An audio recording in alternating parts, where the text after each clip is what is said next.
Broadcasting live from the Capitol OTB studios, this is Racing Across America with Seth Merrow.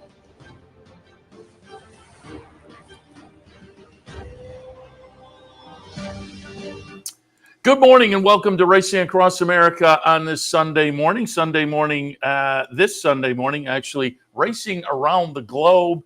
As you can see down there in the lower right, we have a little Arc de Triomphe, and I'm just pulling up our odds here as we get going. Nice full field, one of the premier Group 1 events in the world. And our current favorite is the number 13 Ace Impact, undefeated, 5 for 5. Nice field in here. Free win, the number 10. We're getting 22 to 1. There are a few horses in here that I found intriguing, and we're going to get to the race and show that. And we have the remainder of the card, which has some good stakes action as well coming up. You'll catch it all, and you can play it via Calo TV Bet. After the race, though, we'll come back. We'll do a little recap of some of the stakes action from yesterday. We'll be joined later on by Tony Calo from the Finger Lakes. We'll catch up on the 2 stakes they ran last Monday at the Finger Lakes. We'll get some ideas for tomorrow, and we're headed out to the Finger Lakes. We will be live from the Finger Lakes with OTB Live on the road on Wednesday afternoon, so that should be fun. But getting back to the Arc, again, I thought the 10 was a little bit interesting for John Gosden, Frankie Dettori on board, and again, on his retirement tour, as it were, so his last Arc. Ace Impact, as noted, the current favorite at 8 to 5, undefeated. So you can certainly make it a case there. Horse coming out of a win here at Longchamp back on September 10th, Pla de Carousel, the number 8. What are we getting there? We're getting 20 to 1. There are some interesting prices. I thought the 8 was interesting. I thought the 10 was interesting. Certainly the favorite, number 13, being undefeated. Another horse coming out of a win at Longchamp, Fantastic Moon, the 14 at 10 to 1. Some of the other single-digit prices on here, the 6 and the 7. 6 Westover comes in off a near miss at Ascot in July. So I get that. And it was a near miss behind the number 7, Hukum, if I'm pronouncing that correctly. That one was a winner at Ascot in July. So the 6 and the 7, 8 to 1 and 7 to 1. The lone single-digit prices other than the 8 to 5 favorite, number 13, Ace Impact. With the prices, I would probably do a little buck exact the box in here. Maybe use the 6 and the 7 with my aforementioned 8, 10, and 13. See if I can get the 8 and the 10 in there. The 15 continuous. Also an interesting runner. We're getting 15 to 1 on continuous with Ryan Moore and Aidan O'Brien. So maybe 1, 2, 3. Maybe a 6-horse box. And again, normally wouldn't dip in that deep, but getting some crazy odds here in a 15-horse field. The exacta may be okay. 6, 7, 8, 10, and 13. 8, 10, 13, and 15. So 6, 7, 8, 10, 13, and 15 for me, and just taking a little flyer box to get a little rooting interest in here. The Arc from Longchamp in France. They're behind the gate. They're going to load in. So we'll send it there. When we come back, we will shift our attention to yesterday here on this side of the Atlantic and do some stakes recaps. All of that coming up. Stay tuned. But right now, live in France, the Arc de Triomphe.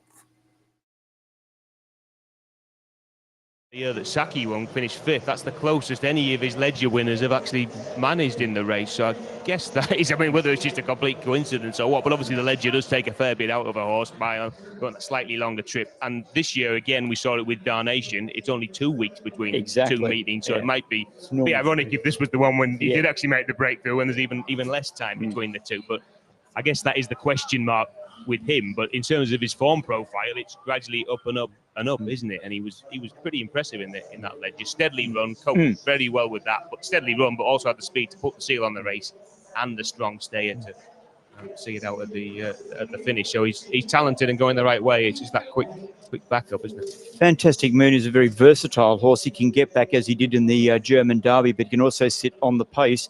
He's got the conditions today to be able to win. And as they load up the other horse, of course, through 7 Seas, can the Japanese get there this year, Catherine? Well, it's a fascinating contender, isn't she? She's a 5-year-old now. She has that second place behind the best horse in the world, behind Equinox. I spoke to Connections and they said that they had real trouble getting her to eat as a 3 and a 4-year-old, which is why she hadn't lived up to what they'd hoped she could show. But she's not yet a Group 1 winner. It would be a surprise if she could win, but we've been surprised before in the Arc, and we saw those shots there. Frankie Dettori, he's already in there on Free Wind, 5-year-old mare. Alpinista was the first 5-year-old mare last year to win. She's bidding to follow in her footsteps. Looks as though she's going to have her work cut out, but never rule out Frankie Dettori as they continue to load. Just a couple of them left to go in. And the Japanese connection, of course, with Continuous as well, who is a son of Heart's Cry. We've talked a lot about Auguste Rodin throughout the season, son of Deep Impact. This one, son of another late Japanese sire. Just a couple more to go in. Here is Ian Bartlett. Thanks, Catherine. Continuous about to take his position, and Sisfahan then looks as if he'll be the next in. Hukum is waiting at the back of the stalls, the King George winner, and Sim Camille has won 3 of his 4 races this season. There we are, taking a little bit of a turn. He's about a 16-1 chance or so to go forward, and Hukum around about 7-1 still to take his position as well. And there he is, 6-year-old trained in the UK by Owen Burrows. Jim Crowley on board, goes forward to take his place. And then Sim Camille, 2 shades of blue, going to be the final one of them in for the Qatar Prix de l'Arc de Triomphe. Fascinating race this year, all in the stalls, 2,400 meters. Away they go.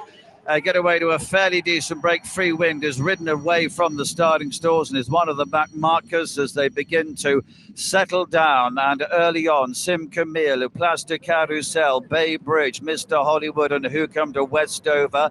Free Wind and Hayazark and Fantastic Moon and Continuous through 7 Seas. Ace Impact, 2 behind him, Ernesto and Sisfahan, who are the last couple of runners. They begin to settle down. Then Richard Kingscote on Bay Bridge. He's a bit keen against the running rail. The maroon and white of Mr. Hollywood alongside. Dark blue colours as Sim Camille is behind these. And then comes Feed the Flame. Dark green jacket, pink cap, can be slowly away. Banging contention early on this year. Westover, a pink cap against the running rail. Hukum making progress towards the outside. Blue and white stripes on the cap. Place de Carousel and the silver jacket is next. Free Wind, she's trapped away against the rails in white colours. Hayazark in yellow is next. And then the royal blue of Fantastic Moon. Continuous, the pink colours is next. Ace Impact, be about 2 from the right of the picture. Black sleeves, orange jacket through 7 Seas. She's alongside him. Ernesto in white and Sisfahan in pink and green. The last couple of runners is now Mr. Hollywood has taken the lead in the Arc. They've just got past the halfway stage. Hukum and Bay Bridge together, 2nd and 3rd. Length and a half behind these to Westover against the rail on the inside of Sim Camille. Place de Carousel wide. I'll Feed the Flame and Free Wind behind those. Fantastic Moon is next, being followed by Hayazark, in fact, she just precedes him. Then comes Ace Impact and Continuous and through 7 Seas. They're well on their way to the home turn now. Lots of them going well. Ernesto is next, and then comes Sisfahan, but it's still Mr. Hollywood who's on the way to the home turn in the Arc, leading by 3 parts of a length to Hukum, poised in 2nd place. Bay Bridge is behind these. Westover comes next. Ace Impact still only 2 or 3 from the back of the field as they enter the closing stages now. Coming through Place de Carousel, Fantastic Moon, Ace Impact launched up on the outside. It's Hukum and Westover again, the Ascot rivals together to Sim Camille. Ace Impact coming strongly down the centre of the course, and also following him through as Ernesto into the closing stages. It is Ace Impact in front, and Ace Impact has won the Arc, remains unbeaten to Westover. Ernesto through 7 Seas Continuous. Bay Bridge and Sisfahan, Hukum, Feed the Flame, Sim Camille, Fantastic Moon, a gap to Place de Carousel, Free Wind, Hayazark, and Mr. Hollywood is the back marker. The favourite has done it. He remains unbeaten. Ace Impact, number 13, Christian Merrow, a winner by a couple of lengths, and boy did he pass some horses. Westover is in second. Ernesto, a massive run there. Japan is fourth with Through Seven Seas. Continuous is next, and there's a whole bunch of them then for minor places behind that. But a big cheer from the local crowd there. 3-year-old Prix de Jockey Club, the French Derby winner, Ace Impact, the first try at the trip, and he stayed it. And Catherine, he stayed it very well. He really did. What a champion. Ace Impact, 6 out of 6. What a performance. He just went round to Christian de Merrow will be once again feeling like he is flying. And there's Jean-Claude Rouget, often a bit emotional, doing the victory dance. I don't know if you could call it that. Jean-Claude Rouget, often a little understated before a win, before a race, but he believed in this Ace Impact throughout. He's plotted a route for this Qatar Prix de l'Arc de Triomphe. First time at Longchamp, first time over 1.5 miles, and he has scored in fantastic style. Second was Westover, number 6, and third was number 3, Ernesto. And Fanny is down with the winning connections, I believe. Jean-Bernard, The bravo. The assistant. man in the shadow, congratulating the whole team. We saw Jean-Bernard Roth running to congratulate the team. What? En français. Mais on vous a vu, la première chose, c'était les... Ouais. Vous pouvez pas savoir ce qu'il y a autour de tout ça. N'oublions pas qu'autour des chevaux, il y a les hommes. Et les hommes sont là, ils ont toujours été là. On sait d'où on vient avec Jean-Claude. On sait ce qu'on a traversé pendant toutes ces décennies. Et être là aujourd'hui, et c'est même pas là, ça relève de l'extraordinaire, je vous le dis. Mais comme quoi, le travail et la passion. Et des hommes autour de nous, des hommes. You have no idea of what it means to be here today. We often forget to mention to give enough credit to the men and the women behind the scenes who make it happen. And we've been going through the motions with Jean-Claude Rouget for decades now, and to arrive here, it's hard to put in words, but there's one word that Jean-Bernard kept saying, it's work, work, work, and that's what is here today. We can listen to Christian de Merrow. It's incredible.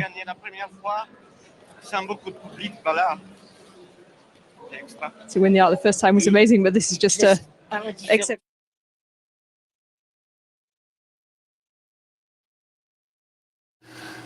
Betting public nails it, and the favorite gets it done. Ace Impact, 13, 6, 3, and 9. The betting public pretty much got it right with the first couple. Westover was the close-up third choice. So top pick over the third choice for the betting public. But Ace Impact stays undefeated, 6-4-6.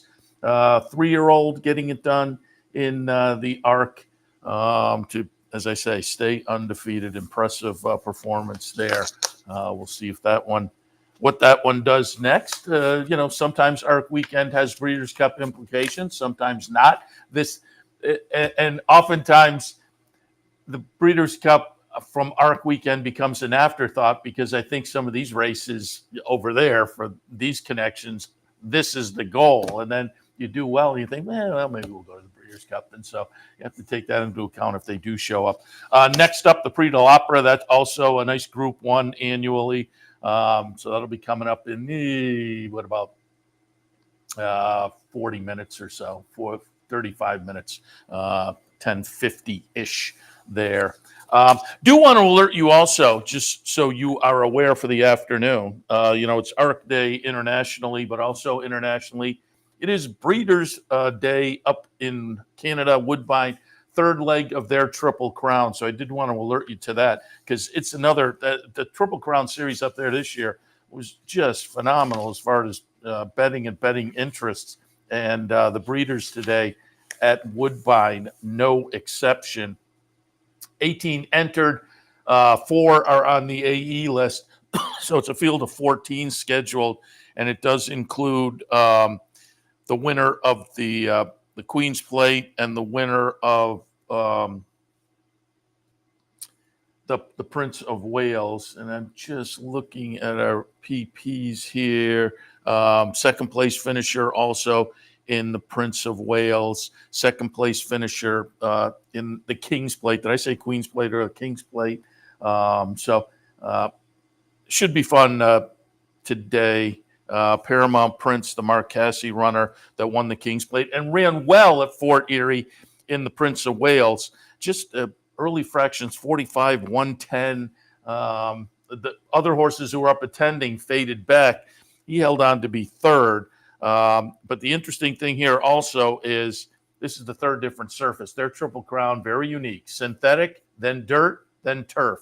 So today is turf, and Paramount Prince, the King's Plate winner, tried dirt for the first time last time at Fort Erie. And as they say, ran the nice third, tries the turf for the first time today for Marquesi. So we'll see how that plays out. That's scheduled to go off at about 5:45 this evening, our time, up at Woodbine, the Breeders' third leg of their Triple Crown. All right, let's get into some of the action from yesterday. And again, a little bit later on, Tony Calo. We'll probably get him towards the bottom of the hour and talk a little Finger Lakes. And then, as they say, about 10:50, we'll have the Prix de l'Opera coming from Longchamp. But coming from Churchill yesterday, nice stakes day down at Churchill. We'll kick things off and kind of go in chronological order. The Jefferson Cup yesterday. Talk about a lot. That subdivision I like of 3-year-olds on the turf. And I went with More Than Looks from Cherie DeVoe, who had won the Manila back in July at Belmont and then ran third in the Hall of Fame at Saratoga, but did it behind Carl Spackler. And I said, there's no trophy handed out, particularly for this division, 3-year-olds on the turf, but Carl Spackler might be at the head of the, imaginary division, as it were. So the third behind that one looked okay. This was only the 7th career start for More Than Looks yesterday.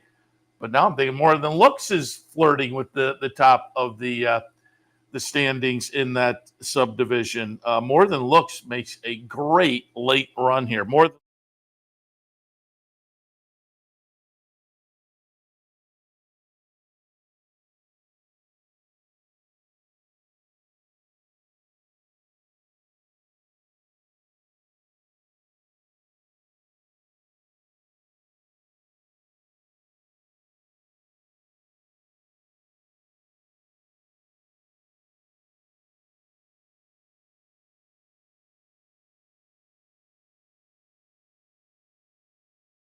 first after having been at the back of the pack for much of the race. That was a crazy good stretch run for More Than Looks. So Cherie DeVoe and company with a very nice turfer on their hands now. On the 3-year-old scene, had already won the Grade 3 Manila and then wins the Jefferson Cup yesterday as well. And as I say, ran third behind Carl Spackler, who I would think, tops the division, as it were, at this point. But More Than Looks steps into the conversation if you're trying to sort out. And as I say, there's no trophy at the end of the year, but if you're trying to sort out 3-year-old turfers, that was a pretty good looking performance yesterday from More Than Looks. In the Jefferson Cup, we move on now to the ACAC, the 1-turn mile Grade 3 event. And in the ACAC, Zozos was favored. I had Zozos in the second spot. I put 3 Technique on top, coming off the win in the Nehru back in early July. In the third spot for me was Stage Raider. They were all in the hunt. Betting public was right, though. At 3-5, they made Zozos the favorite. Zozos is the number 5 horse.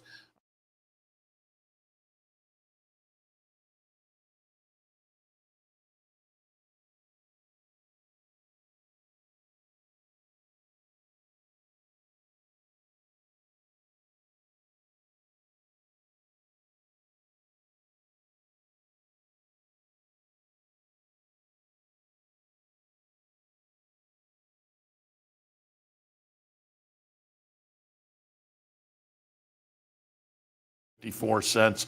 The Brad Cox trainee gets it done as the logical choice in there, going the mile down at Churchill. Cherie DeVoe trained Stage Raider, so nice afternoon for her with a horse that had made a stakes debut, Stage Raider, in career start number 10 last time and won a little stake over at Ellis Park, and now a nice second place finish in a grade 3. So stage raider interesting as well. But Zozos, career win number 7 in career start number 11. Brad Cox, after the race, he was interviewed after the race and said, we wanted a graded stakes win for this horse. He deserved one. He got it yesterday in the grade 3 ACAC.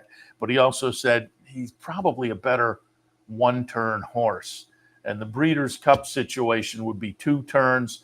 He said, as far as going to the Breeders' Cup, they'll look and they'll try to get a feel for who might be going there, what the pace scenario might be. Because, again, he thought Zozos may be a little bit better at 1 turn than 2 turns. So he wasn't totally convinced on heading to the Breeders' Cup. But that was a pretty nice performance yesterday in the ACAC.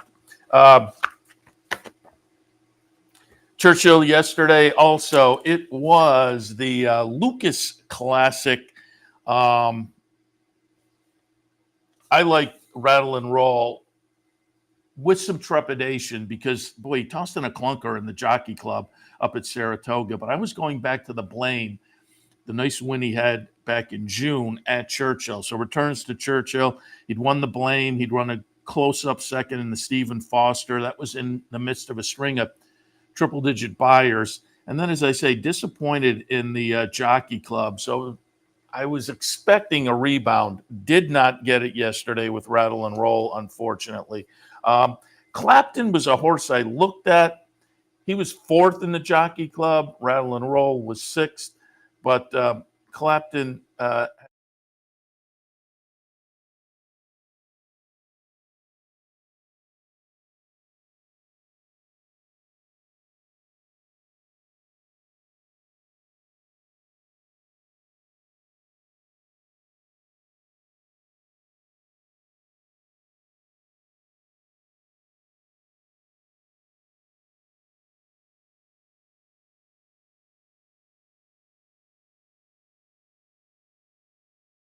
we're taking a look at, and if you get a little bit of a price, they can surprise sometimes. So Trademark ran well, and I expected an interesting performance and could not hold off Clapton late. Clapton gets the chart margin of ahead. Clapton trained by Chad Summers. They interviewed Chad in the paddock after the winner's circle / paddock area afterwards. And there was also an interesting follow-up article in the Racing Forum that noted that Chad had not had a graded stakes win since Mind Your Biscuits won this race a few years ago. So hadn't had a stakes victory since winning the Lucas Classic, comes back and wins the Lucas Classic. But after the race, they were talking to Chad, and, obviously the thought coming out of a race like this, do you go to the Breeders' Cup? And he kind of made it sound like, well, think about that.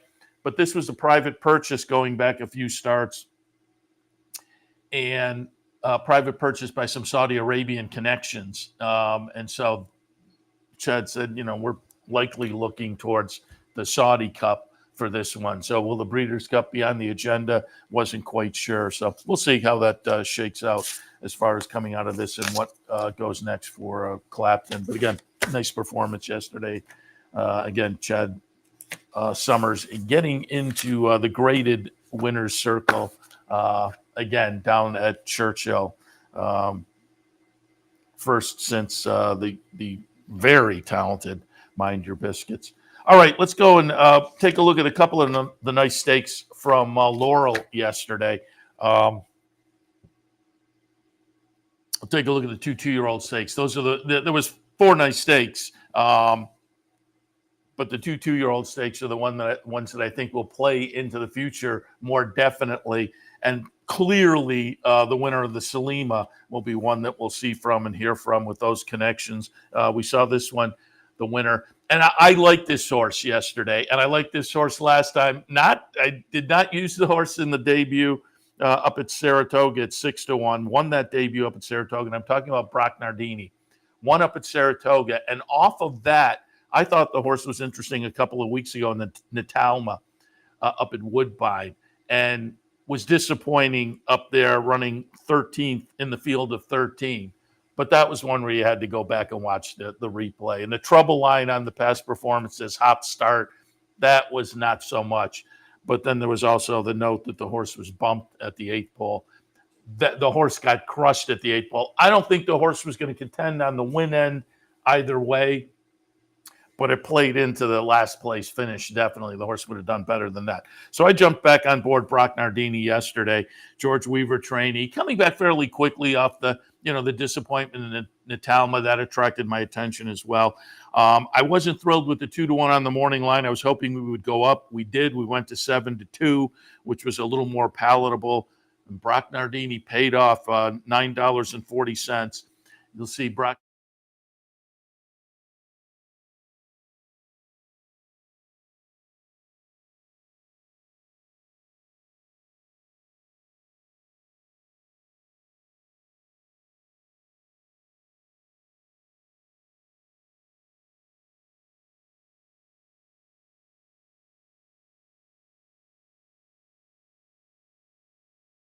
Nine horse that ran fourth for Chad Brown, Michael Dubb and company. I think the connections played into a lot of that favoritism for that one, coming off a second place finish up at Saratoga. So that horse was still a maiden. This was only the second career start for the Chad Brown runner. So I was a little surprised to see that one go off favored. Not surprised to see a shortest price. I mean, it's 3-1 on the morning line. With those connections, you're going to get played. Just a little surprised to see that one the favorite. But as I say, I had the morning line favorite with Brock Nardini, and I was happy to see things switch around for the $9.40 win, which was a good-looking win. And again, I think George Weaver now, a nice 2-year-old on the turf, and we'll have a nice 3-year-old going forward. Philly. This is on the Philly side of things yesterday in the Salima. On the boys' side of things, it was the Laurel Futurity. And in the Laurel Futurity, I like the number 12, Dancing Mischief. Again, it was George Weaver coming in off a nice try and an off the turfer up at Saratoga, but the turf race before was okay. I said, though, it might be up a little bit against it with the outside post position. And I think, kind of got up in the thick of things early and maybe just had to work a little too hard early, faded late. So the 12 really did not do much of anything.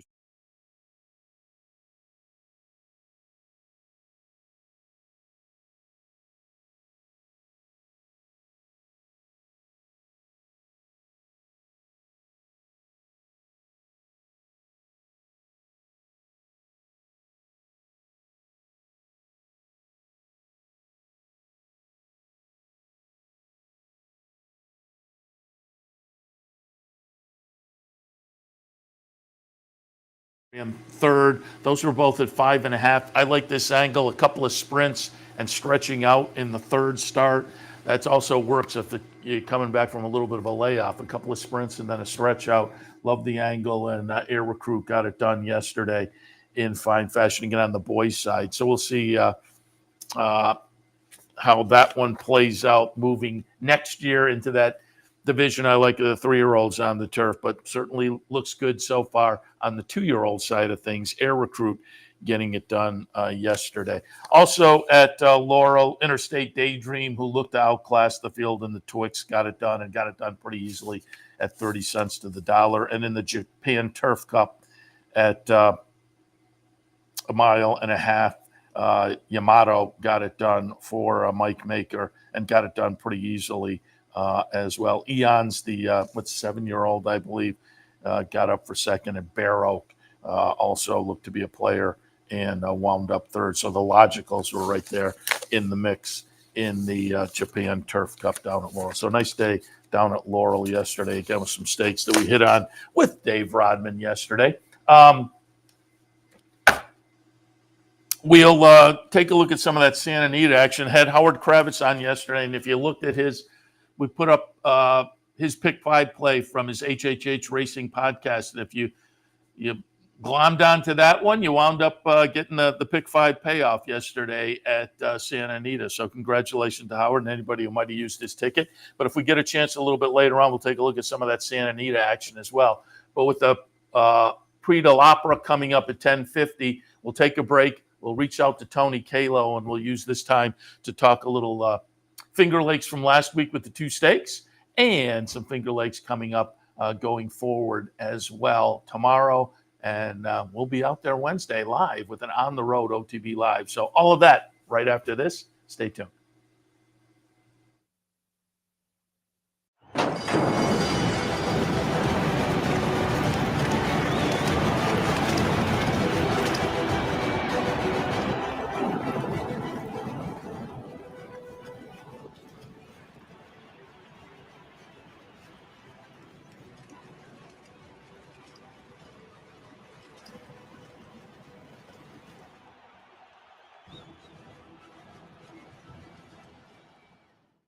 No matter where in the world you are, the excitement of wagering on horse racing is just a click away. You'll get live streaming, past performances, race replays, our virtual tote board, analysis and selections from professional handicappers, a simple, safe, and secure wagering platform, and best of all, you get track prices. CapitalOTBBet.com. Bet any place, anytime at CapitalOTBBet.com. And be sure to download our new mobile app from the iTunes Store or Google Play. Capital OTB is now streaming live on Roku. The RTN Racing channel on Roku lets you watch OTB TV live through your Roku device or your Amazon Fire Stick, rather than being limited to computers and mobile devices, which means you can now watch OTB live wherever you are. Simply open Roku, scroll to find the RTN channel, then click on OTB TV. OTB TV on Roku. Try it now.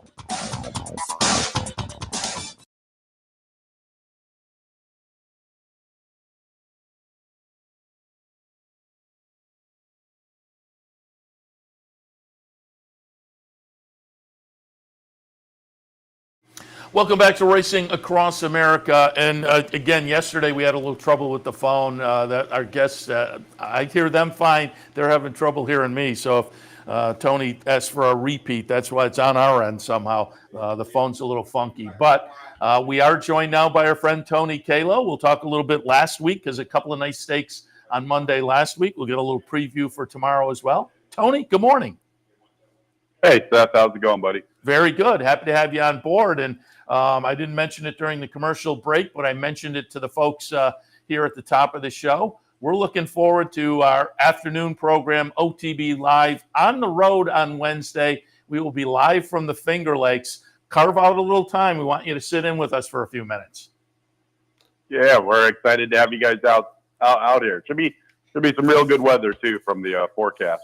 Yeah, that was we were in the studio talking yesterday and saying, "Oh, this is working out great," because a couple of nights ago, the guy in the local weather was saying, "Oh, next week's going to be beautiful, sunny," and then I'm like, "Oh, that's going to work out perfect for the trip." So we're looking forward to it.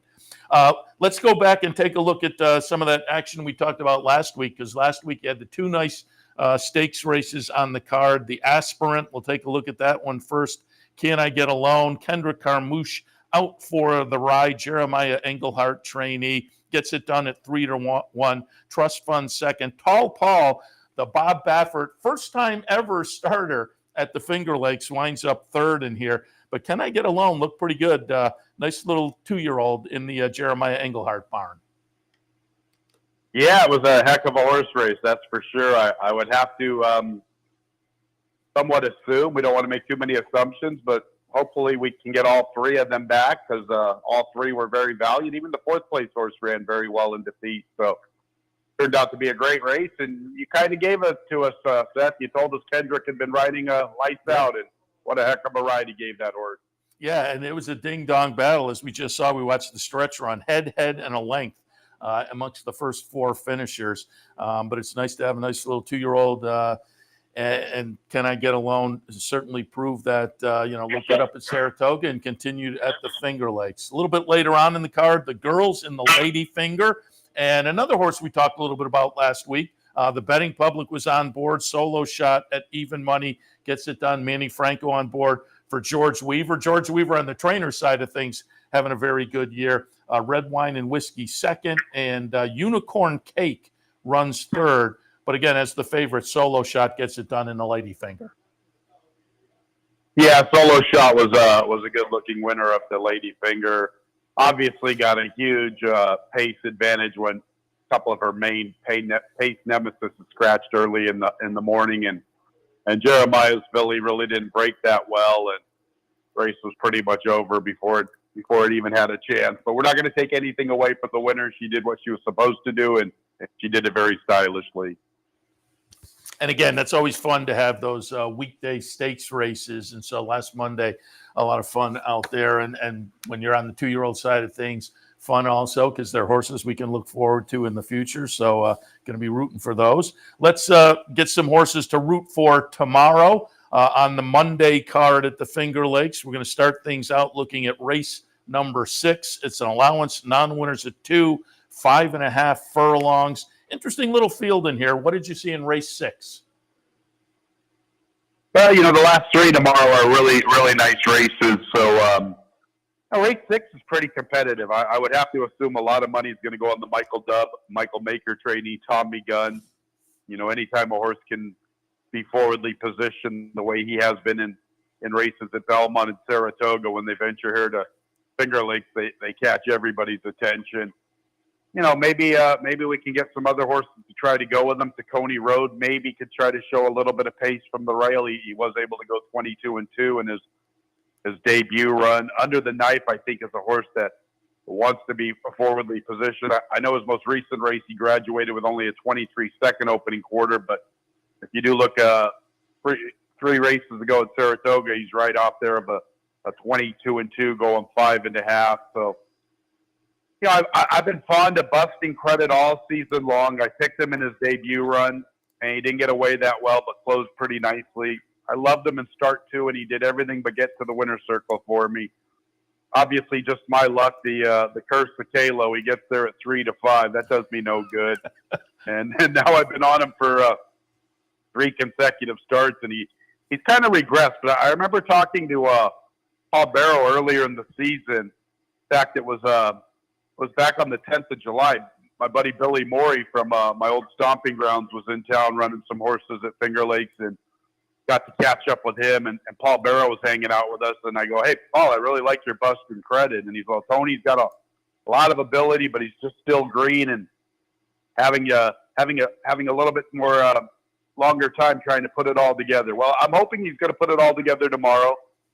I'm a little concerned with his inside post if they're going to try to Zenda, but maybe if the rail goes, like I said, Tommy Gunn goes, we get speed with Under the Knife. Maybe we can get Busting Credit to fall into a nice stalking trip and come with a run. I will say this, on the 4th of September, it looked like he was getting a little bit more professional, and that would be the first time he had the blinkers on. And something I like to look for when horses make positive moves with an equipment change. We get that with him. I do like the spacing. I think he has much better spacing this afternoon than his most recent start. He was kind of coming back a little quick on 14 days. Not my cup of tea. I prefer close to a month off, and we're going to get that. So we'll try Busting Credit. Pop Coyer is a horse that makes a lot of sense. He's been running up against buzzsaws all season long, and he's been coming with good runs. This horse has a good final furlong in him, and he could be the other horse. But wouldn't be surprised even if Tommy Gunn goes all the way. But going to stick with my Busting Credit. I thought it was a very, very competitive race to start our late pick 3. Yeah, you talk about being on a horse and then getting the short price. That I learned that lesson when I first got into the game. I used to go up to the harness track a lot and be up there all summer long in the evening. And there was a horse up. I remember the whole scenario, and this is decades ago. But there was a horse called King Prom. And I was on King Prom, and he'd run second, and he'd run third.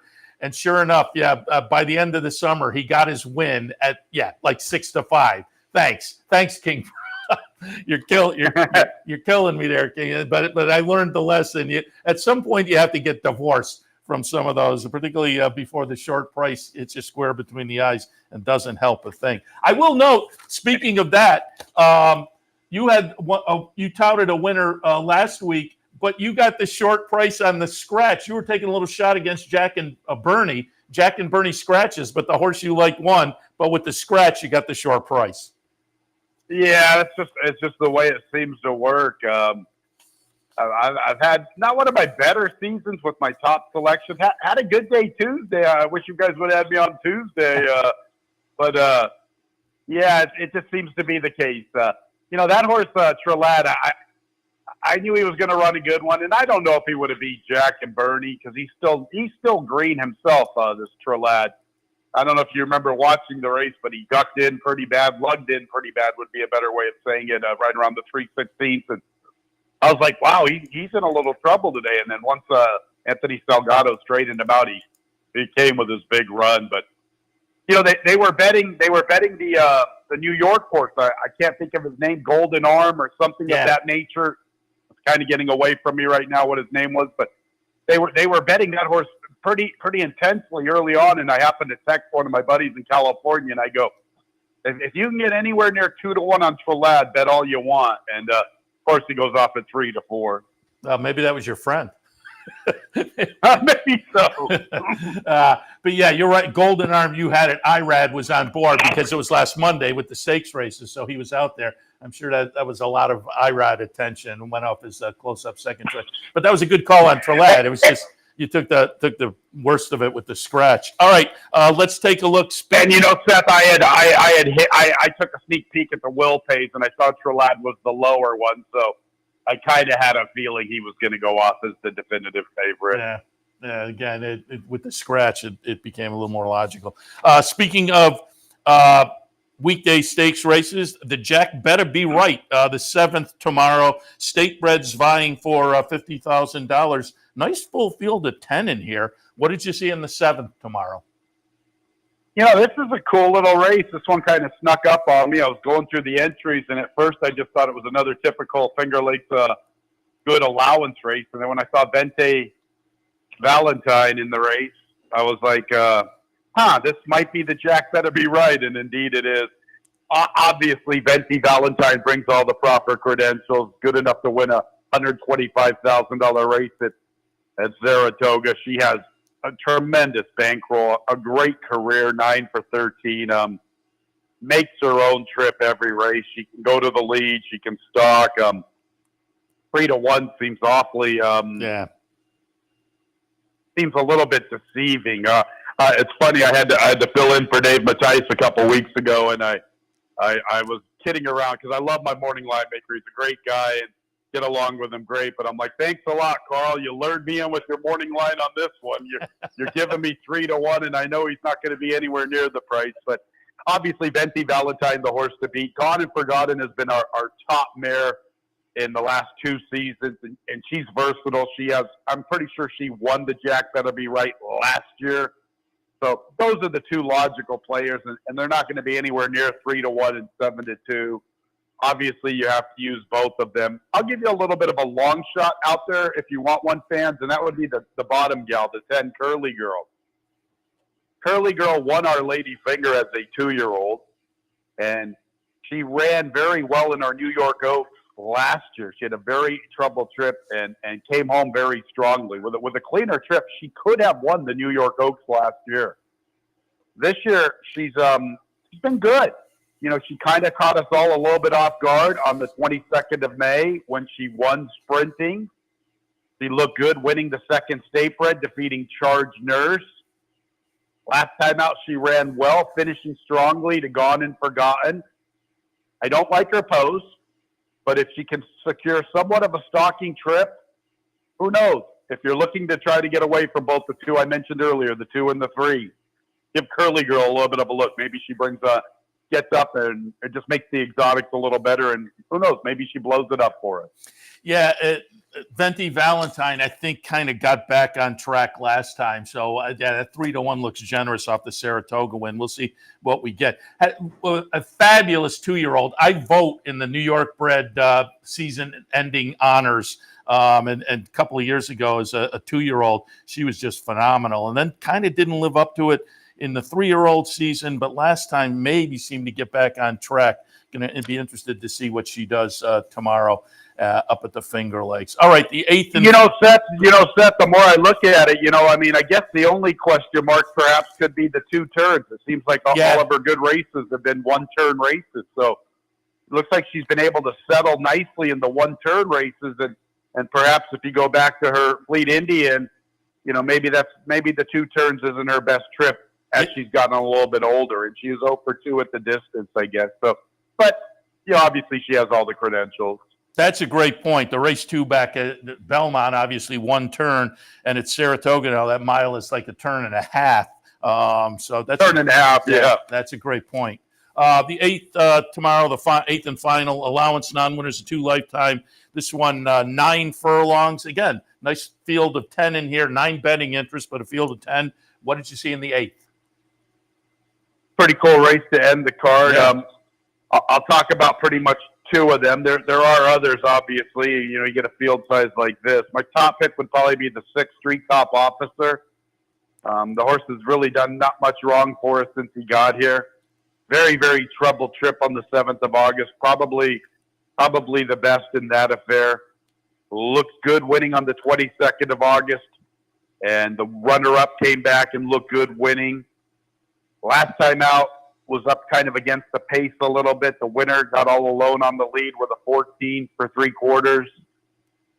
Thought the horse was kind of wheeled back in 3 consecutive races. Now, once again, I get back to my preaching of spacing. I'm a big fan of giving horses proper spacing.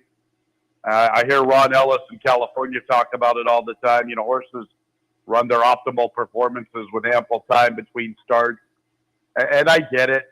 Sometimes you have to run your horses on 15 days, and I'm not totally against it. But when you repeat that pattern, I think you take away from a horse's true effort.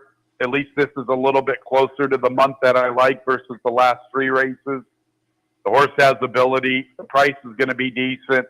I'll make him my top pick. I thought the 4 Predicted looked good winning on the 18th of September. Unfortunately, he was disqualified. I had some concerns about him running 6 furlongs, and he easily handled that. He might be even better with the 2 turns. He definitely has Kentucky blood for 2 turns. Tappet out of a Bluegrass Cat mare is coming back a little quick for my liking, but those would be the 2 I'd be keying on with more emphasis to the 6th and the nightcap. I like it. Tony, we got to get over to France. Their next race is coming up on the art card, but we appreciate the conversation going back to last week. Little review of some of the action at Finger Lakes. And as always, we appreciate the visit, and we look forward to having you sit in with us live on Wednesday afternoon. Yeah, it should be a lot of fun. Looking forward to seeing you, Seth. It's been a long time. Take care, buddy. Appreciate it. Tony Calo from the Finger Lakes. Again, a little stakes action tomorrow at the Finger Lakes as well. All right, I'm actually going to wrap it up because as I'm looking at my top monitor, the pregame with an early post today in New York, the pregame has started. So I'm going to wrap it up. We'll go to the race at Longchamp, the Prix de l'Opera, and then we'll go to the pregame from NYRA. Again, there's an early post at NYRA today. Don't forget on the card today, it had moved from yesterday intact, but they announced yesterday that the Joe Hirsch will be moved to next week, but they're not replacing that in any way. So that changes up kind of the betting menu based around that race. So just double check as the day goes along if you're looking at some of those pick bets and whatnot, given that situation. Otherwise, I think you're kind of caught up here. And as I say, I was going to look at some of the Santa Anita action. Dr. Scheibel got it done in the Santa Anita Sprint. No surprise there. Slow Down Andy over Defunded in the Awesome Again. Laneway over Brand in the Eddie D. These were horses we kind of hit on yesterday. Hong Kong Harry got it done. And as I noted, our friend Howard Kravitz was on yesterday, and we had gone over the pick 5 sequence, which included those stakes with Howard, and we showed the graphic from the pick 5 he had put up on his podcast a few nights back. And if you followed that, you hit. I think it was $400 and some. It was a $96 ticket, but it paid $400 and something. So nice job there by Howard with the pick 5 yesterday, the pick 5 sequence at Santa Anita. Appreciate his visit yesterday. All right, again, Prix de l'Opera coming up, and I thought 3, 6, 9, and 11 were interesting. Let me get update our odds. The 12 is actually the favorite. Last couple weren't necessarily that promising, but I get where the betting public is going. The early, further down the page, this horse has had a pretty good streak going. Blue Rose Sen. But I played around a little bit with the 3 Al Hussein at 9-2, the 6 Jana Rose at 6-1, the 9 Lumiere Rock at 8-1, and the 11 Jackie O at 12-1. Aiden O'Brien and Ryan Moore, a little bit of a price there. So I'm 3, 6, 9, and 11. If you wanted to throw the 12 in, the favorite, maybe you could do that as well. But looks like they're off and running, so let's send it to Prix de l'Opera and then on to the pregame at Naira. I'll see you a little bit later on for OTB Live.